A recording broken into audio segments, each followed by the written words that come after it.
এটা সিম্পল একটা চিকেন কষা, কিন্তু আমি একটু অন্যভাবে করেছি। এই জন্যে তোমরা রঙটা দেখো। নতুন করে কিছু বলার নেই, মাংসে যা যা পড়ে সেই সব মশলাই দিয়েছি। কিন্তু আমি একটা মশলা ব্যবহার করেছি, সেটা হলো চিকেন কাবাব মশলা আর টক দই 250 পুরোটাই, আর দিয়েছি কাঁচা লঙ্কা কুচো করে।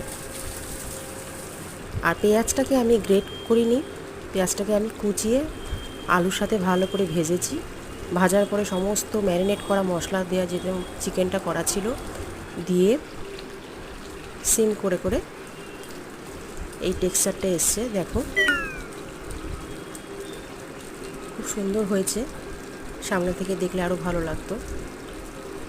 ভিডিওটা দেখো, দেখে ভালো লাগলে কমেন্ট করো, শেয়ার করো।